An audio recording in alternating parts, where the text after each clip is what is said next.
Hi friends, welcome to my YouTube channel. ಇವತ್ತು ನೋಡಿ ನಮ್ಮ ಚಿಜ್ಜಿ ಫುಲ್ಲು ಎದ್ರುಕೊಂಡು ಕುಂತಿದ್ದಾನೆ. ಏನಕ್ಕೆ ಅಂದರೆ ಪಟಾಕಿ ಹೊಡಿತಿದ್ದಾರೆ ಗಣೇಶ ಬಿಟ್ಟಿದ್ದಾರೆ ಅಂತ ಹೇಳಿ. ಇವತ್ತು ಫುಲ್ಲು ಎದ್ರುಕೊಂಡು ನನ್ನ ಮೇಲೆ ಹತ್ತಿ ಕೂತಿದ್ದಾನೆ, ನಡುಕ್ತಾ ಇದ್ದಾನೆ, ಹಂಗೆ ಸಣ್ಣಗೆ ಶೇಕ್ ಆಗ್ತಾನೆ. ಹಂಗೆ ನೋಡಿ ಎದ್ರುಕೊಂಡು ಫುಲ್ಲು ಎಲ್ಲೂ ಕೂತ್ಕೊಳ್ಳಲ್ಲ, ಒಂದು 2 ಸೆಕೆಂಡು ಕೂತ್ಕೊಳ್ಳಲ್ಲ. ನಾನು ತೊಡೆ ಮೇಲೆ ಬಂದು ಬಗ್ಲಿ ಕೂತ್ಕೊಂಡಿದ್ದಾನೆ. ನೋಡಪ್ಪ, ಇಲ್ಲಿ ನೋಡು ಚಿನಿ, ಶಿಜಿ ಅಣ್ಣ ಇಲ್ಲಿ ಉಣ್ಣಮ್ಮ. ಭಯ ಆಗ್ತಿದ್ಯಾ? ಏನಿಲ್ಲ, ಇರು, ಎದ್ರುಕೋಬೇಡ, ನಾನು ಕೂರ್ಸ್ಕೊಂಡಿದ್ದೀನಲ್ಲ, ಓಕೆನಾ? ಎಷ್ಟು ಎದುರಿದ್ದಾನೆ ಅಂದರೆ ಪಟಾಕಿ ಅಂದರೆ ಸಿಕ್ಕಾಬಟ್ಟೆ ಎದುರ್ಕೊತಾನೆ ನಮ್ಮ ಶಿಜಿ ಅಂತಲೇ ಅಲ್ಲ, ನಾಯಿಗಳು ಫುಲ್ಲು ಎದುರುಕೊಳ್ತವೆ ಜಾಸ್ತಿ. ನಮ್ಮದು ಹಿಂದೆ ರೋಡಲ್ಲೇ, ನಮ್ಮನೆ ಹಿಂದೆನೇ ತಮಟೆ ಸೌಂಡ್ ಆಗ್ತಾ ಇರೋದು. ಹಾಗಾಗಿ ಫುಲ್ಲು ಎದುರ್ಕೊಂಡು ಒಂದು ಕಡೆ ಕುತ್ಕೊಂಡ್ಬಿಟ್ಟಿದ್ದಾನೆ. ನಿದ್ರೆ ಇಲ್ಲ ಪಾಪ ಅವನಿಗೆ ಬೆಳಗ್ಗಿಂದ, ಅಲ್ವಾ ಶಿಜಿ?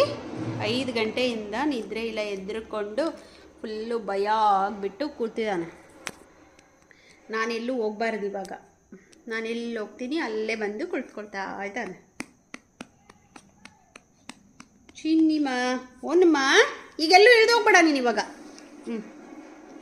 ನೋಡಿ ಇಲ್ಲಿ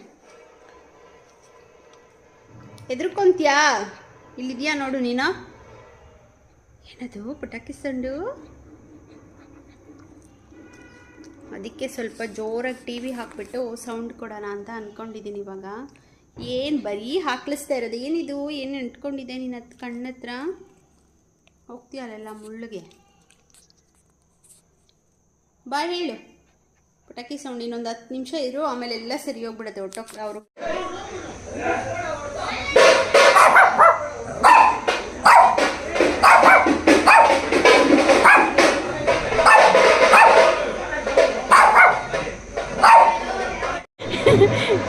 ಇದ್ದಾಗ ಬಗಳು, ಈಗ ಏನು ನಡಕ್ತಿರೋದು ನಡಿ.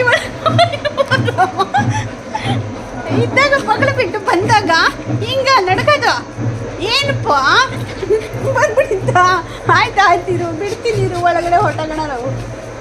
ನಡಿ ಒಳಗಡೆ ಹೋಗೋಣ. ನಡಿ ಭಯ ಆಗತ್ತಾ? ನಡಿ. ಈಗ ಸ್ವಲ್ಪ ಧೈರ್ಯ ಬಂದ್ಬಿಡ್ತು. ಬಾಲ್ ಎತ್ಕೊಂಡು ಆಟಾಡು.